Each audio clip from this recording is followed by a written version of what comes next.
Hello guys! Welcome back po dito sa Gandara SRU channel. Andito na naman nga po ako muli, nagbabalik. Nag-iisa rin yung nagmamagandang collegiate tarigad upang maghatid ng latest update and fresh happenings patungkol sa TVJ. Anyway, maulang gabi pala sa ating lahat. Ang mainit po natin pag-uusapan para sa gabing ito ay pumapatungkol rito kay Atasha Mulak na kung saan tatapatan at meron ng kalaban. So, may mga nababasa nga ako na iba talaga kapag inggit. Of course, ganun din, pag-uusapan din po natin itong paglahad ni Kuya Will na kanya pong sama ng loob or ng kanyang damdamin patungkol sa isang bagay. So mamaya tatalakayin po natin yan at pag-uusapan. But before that, sa mga bago lang dito sa aking channel at hindi pa nakaka-subscribe, i-click nyo na po yung subscribe button at notification bell para maging updated po kayo tuwing may mga bago po tayong nasasagap na chika patungkol sa loob at labas ng showbiz. And of course, about po sa Eat Bulera. Basta mga balita patungkol sa EB, sagot na po natin yan. So, don't forget to click the notification bell upang kayo po ay ma-notify every time na may bago po tayong reaction na video. And eto na nga para po sa gabing ito. So, simulan po natin ang atin pong balitaan hinggil po dito sa inamin ni Kuya Will sa isa pong panayam sa kanya patungkol sa kanyang pananaw sa politika. Dahil alam naman po natin itong mga nakaraang taon, 'di ba? Lagi pong lumalabas ang pangalan ni Kuya Will na kasama po siya sa matatakbo bilang senador and etc. Ang dami nga pong umaasam na sana tumakbo itong si Kuya Willa sa pagkasenador. Pero ano kaya po yung dahilan? Kasi parang desidido na rin itong si Kuya Will po sa pagtakbo. Pero hindi po natutuloy. So natanong po siya hinggil po sa kanyang opinyon sa politika. And sabi ni Kuya Willie Revillame parang wala daw pong unity sa gobyerno. One of the reasons kung bakit tila na panghihinaan siya na pumasok sa politika. So, sabi po niya dito, pag nakakakita kang nag-aaway at nakikita kong parang walang unity, parang napupostrate ako. Ang sinasabi ko, pag nagkakampanya, magkakasama tayong lahat. Pag nangangampanya, puro pangako ang ginagawa natin sa tao. Pero kapag nasa posisyon ka na, nag-iiba na ang lahat. That's my opinion, sabi ni Kuya Willie Revillame. So gusto po niya tuloy-tuloy kung ano po yung ipinangako. Siya pong gagawin. Pero kadalasan naman po talaga kapag nakaupo na, wala na. Kasi ano lang po yun, mga salitang bulaklak lang upang makuha po ang boto ng mga tao.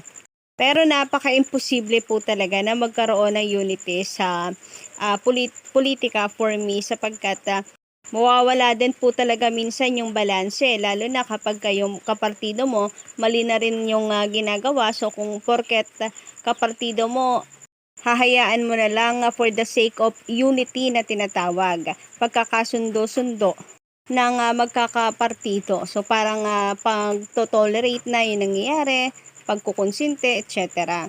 Pero napakadalang ng ganyan pong sitwasyon. Kadalasan kasi meron talagang bumabaliktad. Yun yung reasons kung bakit nawawala po yung unity tapos nag-aaway-away na nga po sa politika. So, hindi naman po bago yan. So, ito yung reason ni Kuya Will kung bakit tinatamad siyang pumasok sa mundo po ng politika. Gustong-gusto man po niyan tumulong sa mga tao. Pero, minsan kasi yung inaakala mong kakampi, siya yung hahadlang pa sa mga layunin mo.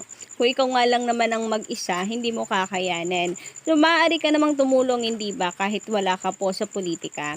Yan din yung reason ni Bossing Vic Soto, ang alam ko, kung bakit hindi siya pumapasok sa politika. Sabi nga niya, okay na daw siya sa pag-support sa mga kapatid niya or mga anak niya na gustong pasukin ng politika. Pero siya sa sarili niya, ayaw niya kasi for him, marami naman daw reasons para tumulong. Pero 'pag nagkataon, 'pag nagbago pong isip ni, Bossing Vic Soto at ni Willie Revillame, for sure ang dami pong boboto sa kanila. Ngayon pa lang kasi, kinakalampag na yung mga pangalan nila pero sila ito pong tumatanggi. Anyway, sabi po dito sa post ng News 5, parang walang unity sa gobyerno. Inamin ng TV host na si Willie Revillame na nawalan siya ng amor na pumasok sa politika dahil aniya sa patuloy na bangayan at kawalan ng unity sa gobyerno. Sa nangyayari ngayon na paano ka papasok, ang hirap, awayan ng awayan sa ada ni Revillame sa panayam sa seryosong usapan ng TV5 #News5. So bago nga po umere itong pinakabagong programa ni Kuya Will, na dati pong wawawin ngayon ay Will to Win na sa TV5, ay nagkaroon po siya ng interview. Napasabak muna sa hot seat itong si Kuya Will bago po magsimula itong kanyang pagbibigay saya sa mga kababayan natin. Anyway, suportahan po natin yan. Malapit na po ang kanyang pong pagbabalik sa TV5 and of course sa kanyang welcome back party. July 14, araw po ng linggo. And then pagkatapos po ng araw ng linggo, Monday hanggang Friday, araw-araw na pong mapapanood ang Will to Win sa TV5. So magiging katapatan po or kalaban nito ay ang Family Feud. Family Feud ni Dingdong Dantes. Well, medyo mabigat din kalabanan pero naniniwala naman po tayo sobrang dami nagmamahal kay Kuya Will at ang dami na pong nakamiss sa kanya ay banggaan, labanan po talagang maganda ang ratings ng dalawa for sure. Samantala dumako naman po tayo ngayon sa susunod po nating balita. Ito po ay patungkol naman sa atin pong collegiate advocates na si Atasha Mulak sapagkat alam naman po natin sa pagpasok po niya sa mundo ng showbiz ay talagang umingay po ang kanyang pangalan. Sa ngayon nga po meron po siyang The First Family. Ang dami na rin pong pumapasok na endorsement sa kanya. Araw-araw pa po siyang nakikita natin sa Itbulaga. And yung mga videos po niya, lalo na po sa TVJ pages ay inaabot po talaga ng million views. Kasi ang lakas po ng karisma niya sa mga tao. Iba din kasi talagang magpasikat at humawak po ang Itbulaga.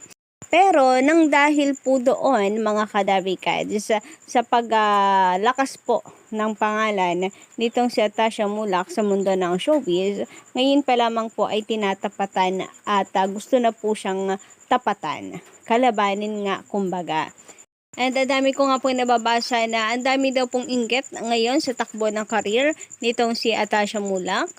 Kaya kahit kitang-kita naman daw na deserving ng bata dahil talented, mabait at higit sa lahat ay desente, maganda yung pagpapalaki po sa kanya ng kanyang mga magulang. Ito po gustong-gusto siyang tapatan at bigyan ng kalaban. So sabi dito, Juliana tinatapat kay Atasha. Bakit naman kailangan? Gagraduate na sa college si Juliana Gomez, ang magandang anak ni na Congressman Richard Gomez at Mayor Lucy Torres Gomez, at siya ay sinasabing magtatapos ng kolehiyo bilang isang cum laude. So ahead pala itong si Atasha kay Juliana, no? Pero ang maganda rito, at least parehas po nilang gustong tapusin muna yung pag-aaral bago pumasok sa showbiz. Bukod doon, ng isa pang bagong balita ay lalabas nga ba si Juliana bilang co-host ni Willie Revillame sa kanyang game show sa TV5. Sa TV5 din naman pala, tapos sa game show ni Kuya Will. So paano magiging kalaban? Hindi naman magiging kalaban. Anyway, siguro yung tinutukoy po dito itatapat kay Atasha is palakasan sa masa kung sino ang mas sisikat sa dalawa since parehas silang bagong pasok sa showbiz. Comparison lang siguro kasi parehas na tinapos muna yung pag-aaral, parehas na anak po ng mga artista, parehas sa maganda, siguro yon ni comparison. Pero yung kalaban po talaga I don't think naman kasi parehas na nasa TV5. Hindi naman po natin kalaban ang show ni Kuya Will. Actually, katunayan po niyan ay atin pa po yung susuportahan. Bukod sa TVJ, ay magiging defender din po tayo ng Will to Win ni Kuya Will. Sinasabi nga kung noong una ay sinasabing nakatuklas ang Itbulaga ng isang bagong star na mahirap labanan at walang makakalaban sa Tasha Mulak, ngayon mukhang mayroon na siyang kamatch, si Juliana Gomez or Juliana Gomez. Hindi naman natin maikakaila na noong araw pa man ay marami nang nag-aabang kay Juliana at may mga fans na rin siya dahil sa kanyang sports.